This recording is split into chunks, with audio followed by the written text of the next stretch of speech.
जय हिंद दोस्तों, कैसे हैं आप सब। उम्मीद करते हैं आप लोग बहुत ही अच्छे होंगे। दोस्तों आज की जो जानकारी है मॉक पोल से संबंधित है, जो कि चुनाव में बहुत ही महत्वपूर्ण बात है। इसको जो समझ लेता है बहुत ही अच्छे तरीके से चुनाव वहां का संपन्न हो पाता है। खास तौर पे मैं आपको बता दूं, जो जो वहां पे एजेंट बनने वाले हैं बूथ पे, उनको यह समझना बहुत ही महत्वपूर्ण है। साथ में अगर जो वोटर है, आम जनता है, वो समझ लेती है तो और ही अच्छा हो जाता है और ही बेहतर हो जाता है। क्योंकि जो जिम्मेदारियां हैं, जो हमारे राइट्स हैं, उसको समझना बहुत ही ज़रूरी है। तो इसको जानना और समझना हर एक के लिए बहुत महत्वपूर्ण है।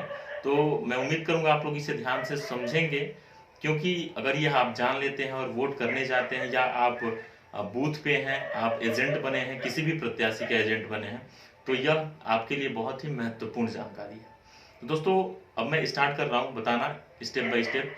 आप लोग इसे समझिएगा, जानिए, क्योंकि बहुत ही महत्वपूर्ण है, जो जिसका नाम है मॉक पोल। दोस्तों मॉक पोल का मतलब ये हो जाता है दिखावटी मतदान, इसको आप बोल सकते हैं। दिखावटी मतदान कराया जाता है वोट शुरू करने से पहले। जैसा कि अगर पहला कोई व्यक्ति गया वोट देने के लिए, तो अगर मॉक पोल नहीं हुआ है तो वोट कोई भी व्यक्ति नहीं देगा। मॉक पोल का मतलब ये है कि जो ईवीएम मशीन आई है बूथ पे, उस ईवीएम मशीन को चेक करना कि मैं जो बटन प्रेस कर रहा हूं, जिस पे मैं वोट दे रहा हूं, उस पे हमारा वोट जा रहा है कि नहीं जा रहा है। तो इसका नियम यह है दोस्तों, क्योंकि यहाँ पे 5 बजे, 5 साढ़े 5 बजे वहां पे मॉक पोलिंग कराई जाएगी हर बूथों पे।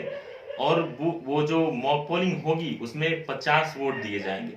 50 वोट वो ऐसे रहेंगे जिसकी गिनती नहीं होगी। वो वोट दे देने के बाद फिर सीआरसी कर दिया जाएगा। सीआरसी का मतलब ये हो जाएगा, जो कंट्रोल यूनिट है उसमें 3 बटन होंगे, सीआरसी। तो दोस्तों वो जो है, पहला है क्लोज, दूसरा है रिजल्ट, तीसरा है क्लियर। क्लोज का मतलब कि अब वोटिंग बंद हो गया। क्लोज का मतलब वोटिंग बंद हो गया। रिजल्ट का मतलब कौन से नंबर का प्रत्याशी कितना वोट पाया है, वो बकायदा कंट्रोल यूनिट में आपको दिखाएगा। क्लियर का मतलब जब आप क्लियर कर देते हैं तो वो दोस्तों सीधा क्लीन हो जाता है, वो मशीन क्लीन हो जाती है। तो ये जानना बहुत ही महत्वपूर्ण है। खासतौर पे जो वहां पे जिनकी ड्यूटी लगी है, वो उनपे पूरी जिम्मेदारी है कि जितने भी वहां पे एजेंट हैं उनको संतुष्ट कर दें कि यह जो ईवीएम मशीन है, यह कहीं से अगर किसी दूसरे को वोट दिया जा रहा है तो किसी दूसरे पे वोट नहीं जा रहा है। यह सभी को संतुष्ट करना उनकी जिम्मेदारी बन जाती है, इसलिए उनके लिए बहुत ही महत्वपूर्ण जानकारी है। तो जरूर आप देखिए और सुनिए। आगे मैं आपको बता दूं कि यह जो मॉक पोल है, इसको स्टार्ट किया जाएगा 5 बजे के बाद। कम से कम 2 वहां पे एजेंट होने चाहिए, तभी मॉक पोलिंग स्टार्ट होगी। 2 एजेंट से अधिक होते हैं तो अच्छी बात है। और एक और ही भी बहुत ही महत्वपूर्ण चीज है, जितने भी प्रत्याशी रहेंगे सबको कम से कम मॉक पोल में एक एक वोट दिए जाने हैं। एक कोई भी पेन ले लेगा व्यक्ति, या पेपर ले लेगा, या डायरी, कुछ भी चीज, उसमें नोट होगा।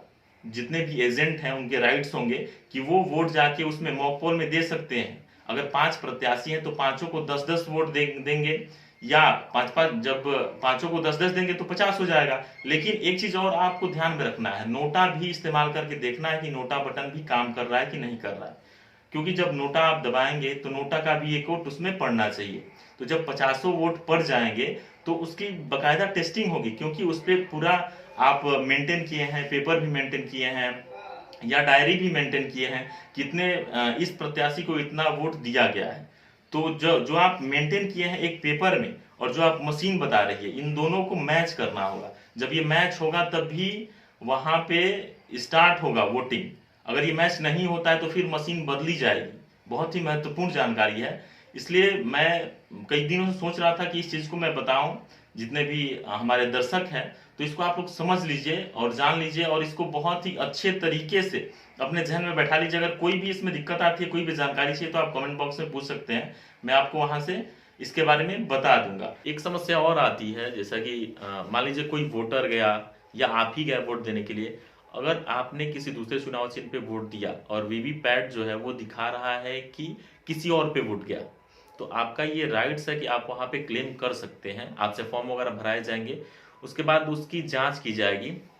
अगर मशीन खराब निकलती है, अगर ऐसा करती है कि वोट देने पे किसी और को और किसी और पे, किसी और चुनाव चिन्ह पे वो वीवीपैट में दिखा रही है, तो ये आपके राइट से आप बोल सकते हैं, और वहाँ पे फिर अगर मशीन में कुछ गड़बड़ी पाई जाती है, मशीन को चेक किया जाएगा।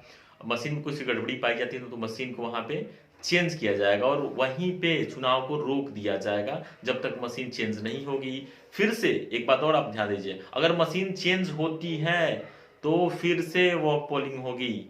ये आप ध्यान दीजिएगा, फिर से उसी तरीके से सभी एजेंट जुटेंगे, 50 वोल्ट वोट डाले जाएंगे, वही 50 वोट फिर से वो काउंट किए जाएंगे कि फिर वो मशीन की चेकिंग होगी। तो उसके जिसको, जैसा कि मैंने आपको बताया था वीडियो के पहले ही, कि ये वोट गिने नहीं जाते हैं।